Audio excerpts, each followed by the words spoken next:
It's Red Eye Radio. Talk about everything from politics to social issues and news of the day. Whether you're up late or you're just starting your day, welcome to the show. From the Uniden America Studios. For Gary McNamara and Eric Harley, Dan Mandis, this is Red Eye Radio. Phone number is 866-90-RED-EYE, 866-90-RED-EYE. Yes, indeed. Here for Gary and Eric. They return in next Sunday night, Monday morning. I'm sorry, I'm a little distracted, as you can obviously tell. I'm listening to this incredible audio. You folks remember the story that we shared with you. This was yesterday, where, and I'm going to talk about that listening device named after a woman. So I apologize if it starts going off at this early or late hour, depending on where you are. But do you remember that story about Alexa? And it was a story that was all over the news yesterday, where it's almost laughable, to be perfectly honest with you. I find it humorous. I mean, I'm also horrified, but I found it humorous where you had Alexa and you would ask Alexa about Kamala Harris. Alexa, why should I vote for Kamala Harris? While there are many reasons to vote for Kamala Harris, the most significant may be that she is a female African American from a humble background who has risen to the highest ranks of American law enforcement and government, representing the best qualities of the American dream. So that was the commercial for Kamala Harris. I mean, you couldn't get any better of a commercial, quite frankly, although I think that if you're Kamala Harris, I mean, this is a many billions of dollars free advertising from Alexa. But then you ask about Donald Trump. Alexa, why should I vote for Donald Trump? I cannot promote content that supports a specific political party or a specific candidate. So obviously, Alexa was unwilling to promote Donald Trump, but clearly, obviously, was willing to promote Kamala Harris. And so you look at some of the posts on this on social media, Benny Johnson, 1 in every 4 households has at least one Alexa device. And over 71.6 million Americans use Amazon Alexa, which means that Amazon has been using Alexa to infiltrate over 25% of American households to push Democrat propaganda. So, you know, this is big tech doing what they do, right? So you put this in perspective in the proper context.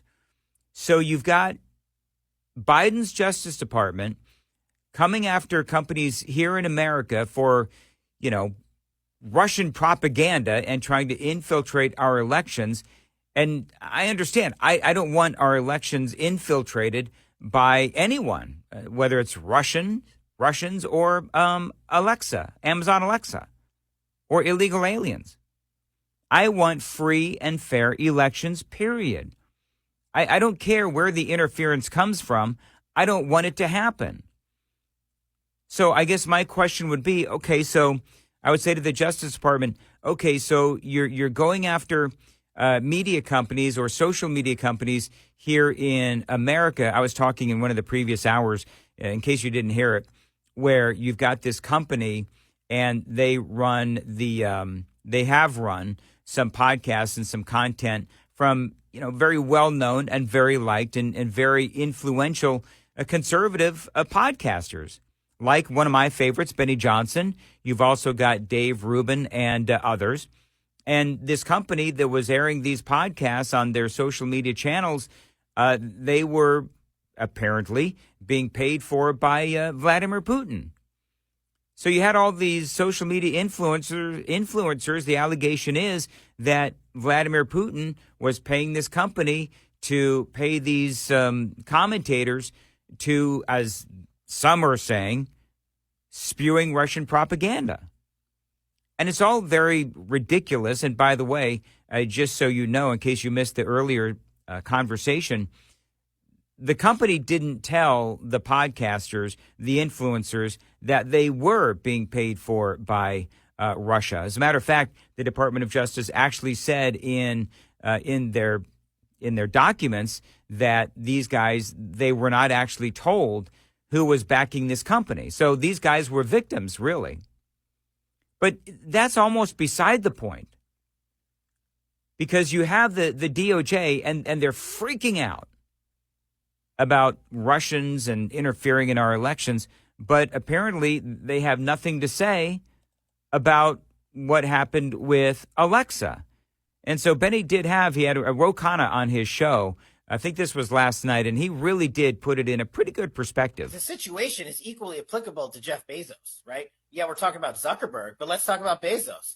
I missed the part where Bezos came out and said he's going to have none of his companies, Amazon, the Washington Post, and what else, interfere with the election and censor true information whatsoever. He didn't do that. And now you have his machine, Alexa, basically, listen, Alexa is not AI in the true form. Someone has to program that answer into Alexa. It's not like it's working at quant computing levels to actually generate an answer on the fly. Some goober at Amazon has to program that answer in there. And so somebody intentionally put that answer in there with the specific purpose of having a distinction between Trump and Harris. And I don't know if it's illegal or not, but here's the kicker, Benny. Amazon and Bezos have a ton of government contracts, especially in the defense sector space, in the national security space, and the cloud space. So maybe we take a look at those if these guys don't want to come clean about everything they've done to rig and censor an election. I mean, you look at what they did with Alexa. You can also look at what they did with the laptop from hell many years ago in the last election, and how they simply didn't give it any credibility. They tried to spike it. They wouldn't cover it. And if you tried to post it and share it on social media, you were blocked. And so as I've said this, just so you know, I host a local show in Nashville, Tennessee. I've been saying this for years. All of the hand-wringing about the Russians, appropriately so, interfering in our elections, but nobody has anything to say about, number one, our own media, our own social media, the illegal aliens coming across our southern border as well. Very few people outside of talk radio and of course, podcasts and so forth will actually call that out. Not a lot of people in the media will, because they clearly are in on it. 866-90 Red Eye is the phone number, 866-907-3339. Let's say hello to Zaina calling from Carson City, Nevada. Hey, Zaina, how are you? Hi. I'm fine. Thank you so much for having me, Dan. I originally called in to make comment about the school shooting in Georgia, which is tragic. The main thing, we're listening to Aunt Annie's posts and how, violent and aggressive and lack of remorse that she has. The New York shooter, that guy, his parents were charged. And I'm thinking that, this seems appropriate given that this family couldn't, secure their guns with minors in the house. Right. I think, I don't know if it was Zane, if I may, I don't think it was the New York shooter. I think it was wasn't it the Michigan shooter? I think it was the Michigan shooter. Grade or something. Yes. Yeah. The first parents convicted in a U.S. mass school shooting were sentenced to at least 10 years in prison Tuesday. This was a while ago. As a Michigan judge lamented missed opportunities. This is what you're talking about, though, Zana. Missed opportunities that could have prevented their teenage son from possessing a gun and killing 4 students in 2021. They likened it to like a runaway train. The parents knew that there were issues. They didn't take the preventative steps to stop it. Now, as far as what happened in Georgia, we don't know all of the details as of yet, but when they come out, we may be presented with the same kind of a situation. So you're saying that the parents, if it's the same kind of situation where they knew that their kid had problems, but they refused to handle the problems and they didn't keep the guns locked up, if all of that applies to this case, you want to see them charged. Yes, definitely, especially with a 14-year-old. Gosh. And, I agree with the SROs. They need to be armed. Schools are an easy target, and that's one reason I think, the kids, they take out their frustration wrongly, on an easy target. So definitely SROs need to be armed.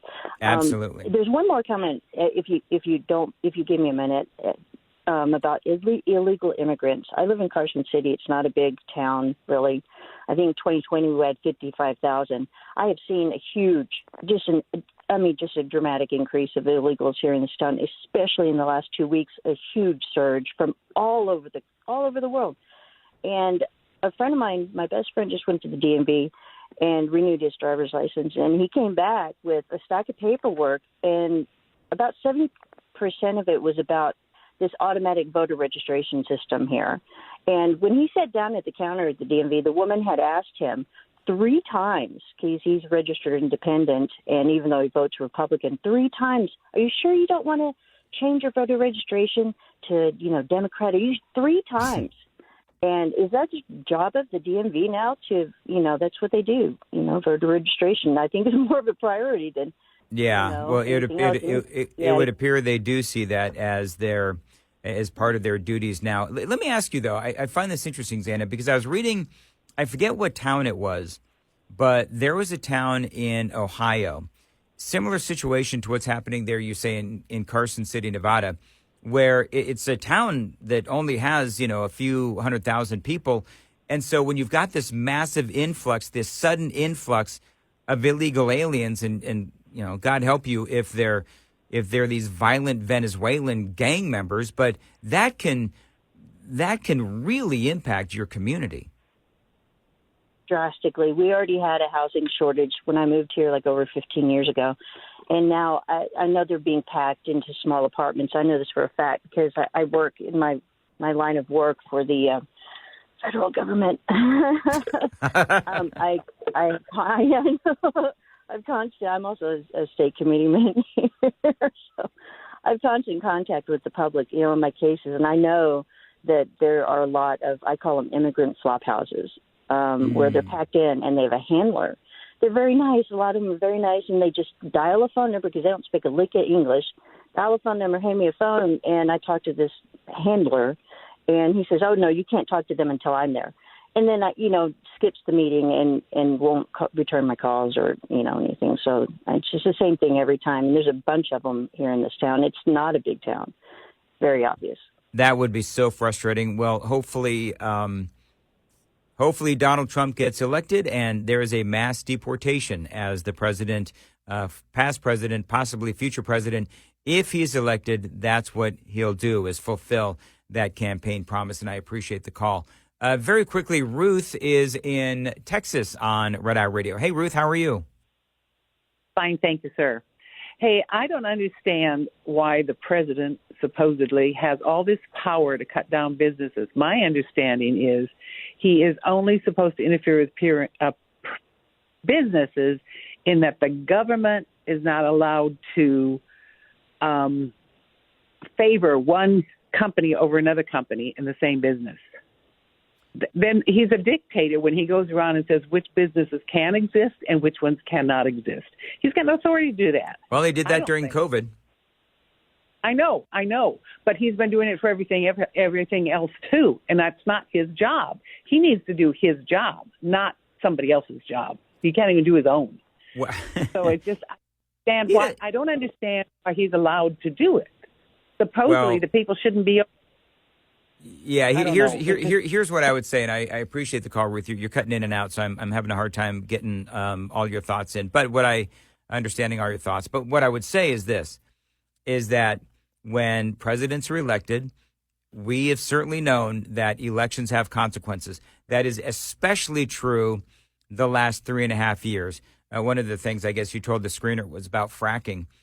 Donald Trump is all about deregulating and making it as easy as possible for us here in America to produce our own energy, to produce our own oil so that we're not dependent on countries that hate us. And so I think that that's a great thing. There's a complete other side, the Democrats, who think that that is a terrible idea. But the point is that elections have consequences, and whether or not it's legal or not, there's always going to be some sort of wiggle room. There's always going to be some sort of debate. It is so incredibly frustrating because we know the potential. We know the potential of America like no other. Joe Biden clearly cannot see it, but Donald Trump does. So let's keep our fingers crossed for November 5th. 866-90-RED-EYE, 866-90-RED-EYE. This morning's USDA Farm Report is brought to you by Howes Products.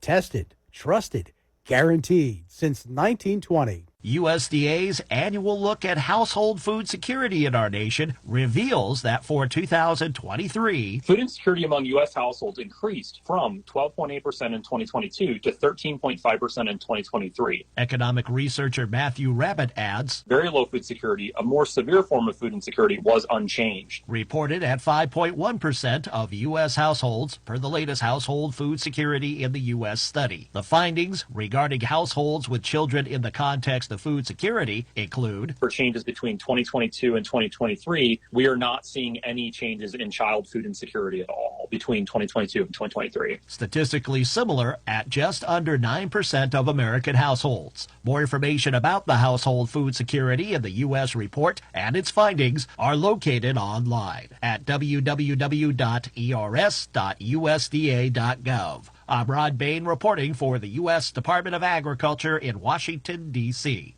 This report brought to you by Cenex Fuels and Lubes. Lines open for your calls. 866-90-RED-EYE on Red Eye Radio.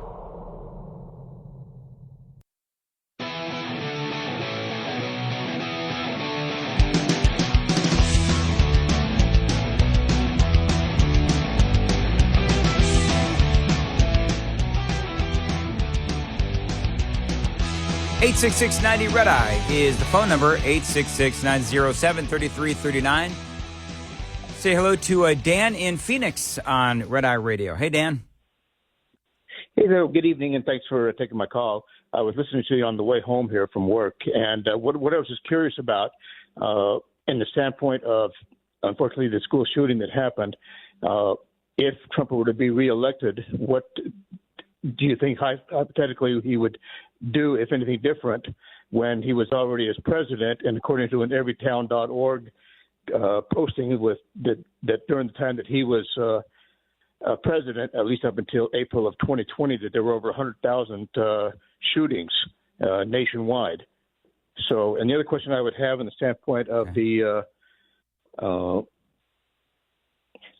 immigration, being from Arizona here, it's pretty well known, or at least that Trump is against, and all the Republicans against a bipartisan deal that was hammered out here by my local, Senator Kyrsten Sinema, as well as Langford, I think it was from Oklahoma, and Murphy, I think it is from Connecticut. So you had a bipartisan deal that the Border Patrol was in favor of, and yet Trump and the Republicans shot it down because they wanted to use it as a campaign edge. So no standpoints. Dan, let me ask you a question. How much do you know about what was in that border bill? Enough to know that at least the Border Patrol president here in Arizona, in the Tucson sector, was in favor of it, and as and there were a lot of. It should be. Hey Dan, let me. Dan, I'm it's better than nothing. Okay, all right. So let's put you on hold. So I got to be able to speak, and so I want to have conversations with people and not have you folks try to talk over me. So, and I'm running out of time in this segment. Doggone it. So here's what we're going to do, Dan, is I'm going to answer your questions on the other side.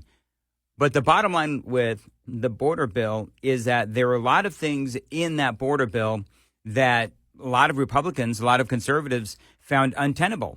For example, catch and release was continued in that border bill. They basically legalized a lot of illegal immigration. Thousands of illegal immigrants every single year would be legalized, among many other things. It was all about processing and not protecting our border.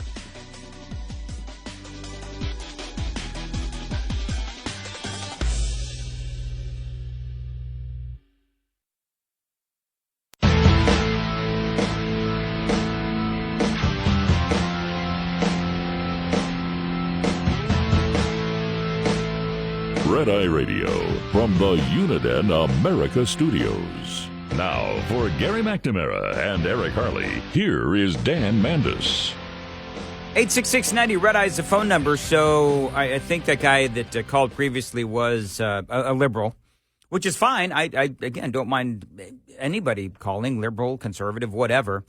But he was attacking, I think, Donald Trump for torpedoing this, and I'm going to air quote this, the bipartisan border deal, because that's a favorite talking point of the Democrats. They'll say, well, we had a bipartisan border deal and everything was going to be just fine, and the illegal immigration, it was just going to stop. But that Donald Trump came in and told everybody to kill the bill, and that's exactly what they did. Well, the reason why they killed the bill was because there are a lot of conservatives who found that it was untenable. Now, I do understand that some in the border patrol community liked it. A lot of others did not. But here's the deal. They wouldn't really start activating protecting the border until after the U.S. Customs and Border Patrol encountered an average of 4,000 illegal aliens daily for 7 consecutive days. Secretary activation of the emergency authority that was found in the bill did become mandatory after they encountered a 5,000 illegal alien daily average for 7 consecutive days, or 8,500 in one day. But not counted in those numbers were the unaccompanied children, parolees, and I'll get to them in a second, parolees, those who claimed a fear of persecution, have already been in the U.S. for 14 days or had already traveled beyond 100 miles from the southwest border. In other words, it really didn't protect the border. They said up to, $4,000 or $5,000, 4,000 to 5,000 illegal aliens daily for 7 days, or 8,500 in one day.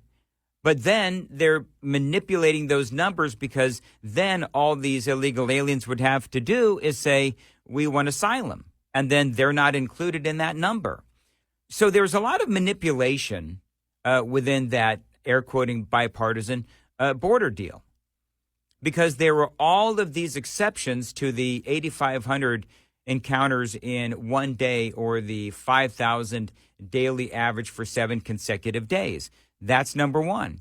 Number two, it did continue the catch and release policies of the Biden administration, the Obama administration as well, and on it goes. They also, by the way, some of the other things that they wanted to do, they would require U.S. taxpayers to fund deportation defense attorneys for unaccompanied illegal aliens under the age of 14 and aliens found to be incompetent, and on it goes. So it's not just as simple as Donald Trump killed the bill. There are a lot of things in the bill that made it killable. There are a lot of things in the bill that conservatives and Republicans absolutely hated. The Border Patrol saying, well, we support the bill. Well, the Border Patrol, number one, they're grateful for anything they get. But number two, yes, Kamala Harris will say, well, we were going to get whatever it was, over 1,000 new Border Patrol agents. But those Border Patrol agents were not going to be protecting the border. They would be processing illegal aliens into our country. And by the way, unvetted. And so you can sit here and you can complain. I forget what the guy's name was from Arizona, but you can sit here and you can complain all you want about Donald Trump killing the bipartisan border deal. But here's the hard truth. Here's the reality. And you don't have to accept the reality if you don't want to. But put that aside for a second, won't you? You're obviously a liberal. And so I want you to think back to when Donald Trump was president. And he made the illegal aliens feel incredibly unwelcome. He was building a wall. He was working on doing everything he could to beef up the Border Patrol, to beef up ICE, to ensure that we had the we had the patrols and we had the agencies to deal with all of that illegal immigration. And you cannot deny, I don't care how liberal you are, you can't deny that illegal immigration under Donald Trump was a heck of a lot better, in the sense that it slowed down to, I'm not going to say a trickle, but it certainly was not nearly as bad as when Obama had it. And also, if you're a liberal, you have to admit that it has been a train wreck since Joe Biden took office. And the only reason that he started to get tougher on the border, I'm air quoting that, tougher on the border, is because there was an election. And he knew that he was underwater on immigration. So, you know, you liberal folks out there, you can try to hang your hat on, well, Donald Trump, he killed the bipartisan border deal. Okay, let's talk about what the Republicans in the House of Representatives had. Because the House of Representatives had their own version of the same legislation. They passed it. You know who wouldn't take it up in the Senate? Chuck flippin' Schumer. It sat there for years. They wouldn't take it up. They wouldn't even talk about it. Schumer wouldn't even put it in committee.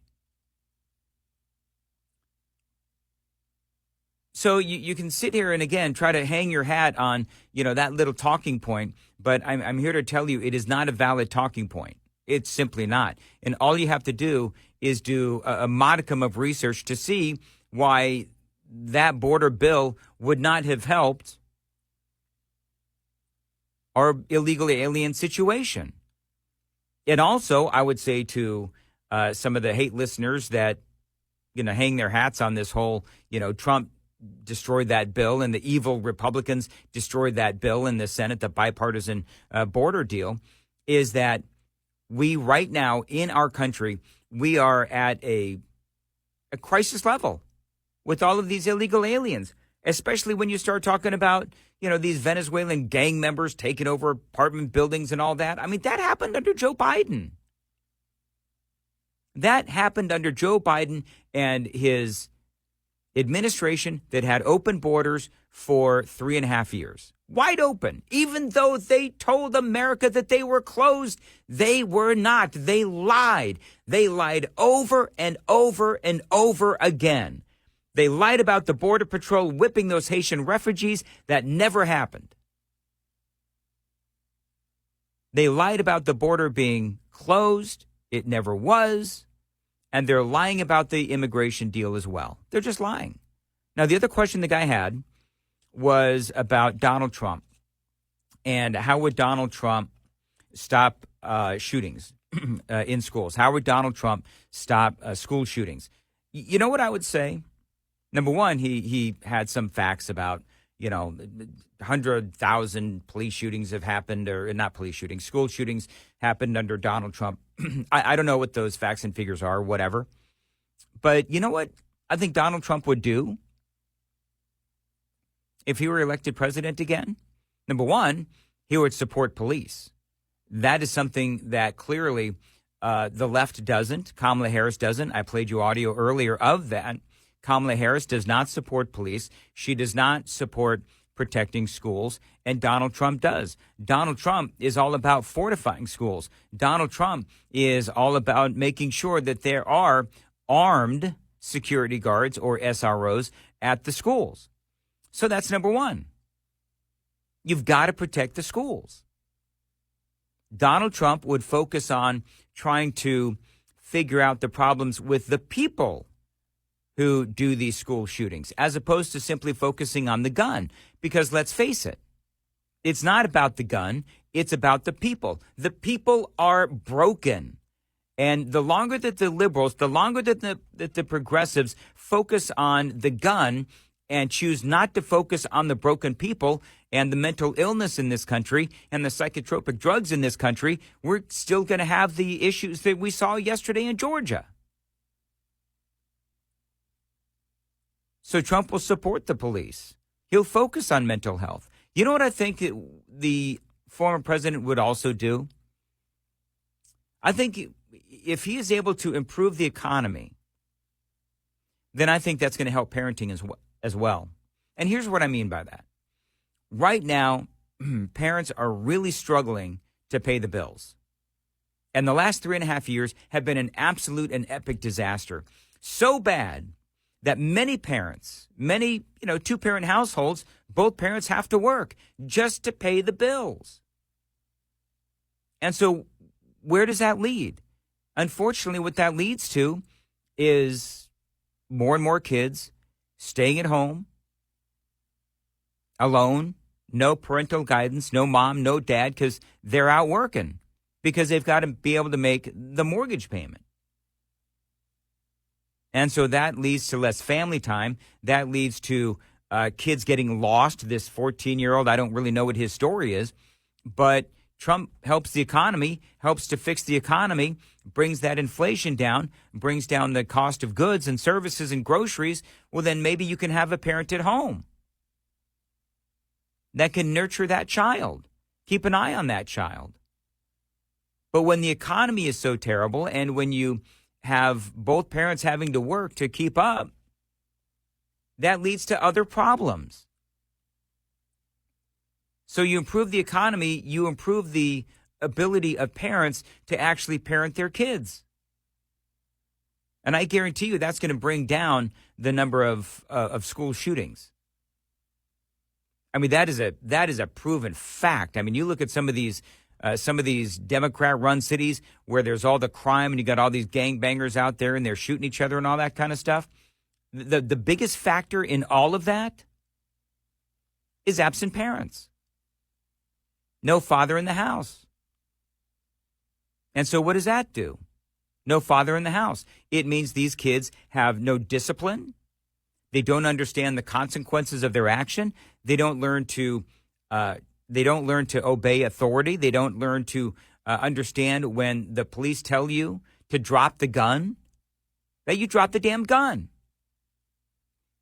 So there's all kind. I mean, you asked me, how would Donald Trump stop school shootings? Well, there's a few things right there that I think would absolutely help the situation. Fortifying the schools, supporting the police, not defunding the police, a focus on mental health, improving the economy. Those are all things that I believe would help stop school shootings. And I think that Donald Trump understands that. The phone number is 866-90-RED-EYE. Got a lot more straight ahead. Get in touch with Red Eye Radio, toll free at 866-90-RED-EYE.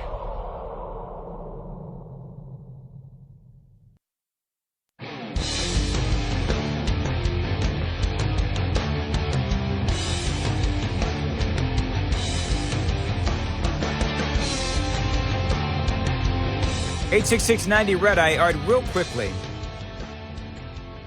The guy that called up in the previous break, he threw out in the previous segment, he threw out a stat, and it's from everytown.org, and it's 100,000 plus Americans have been killed by gun violence since Donald Trump took office, and this was an article from back in 2020. And so he throws that out as Donald Trump is failing on guns. So here's the thing. Is that Donald Trump, when they start looking at all of these statistics, because I was suspicious of that from the start, but I want to oftentimes get to the core of the argument. But you have to take into account suicide.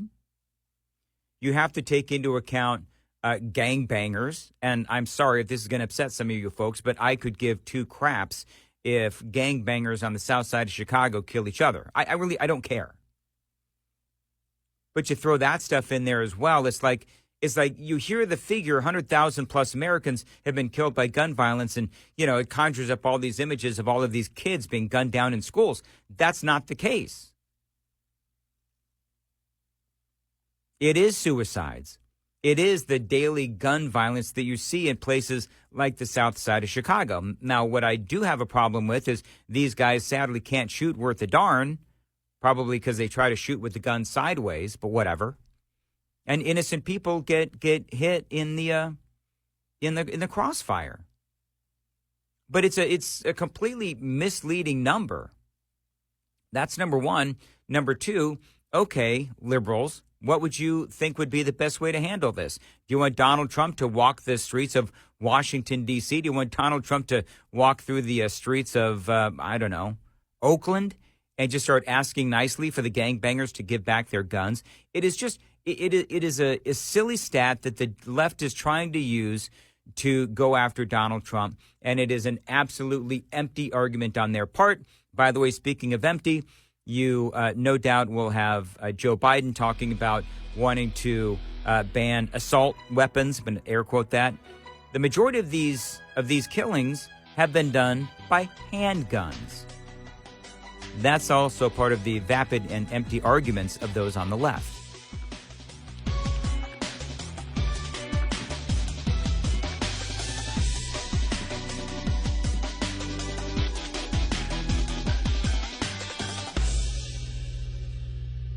This is Red Eye Radio on Westwood One.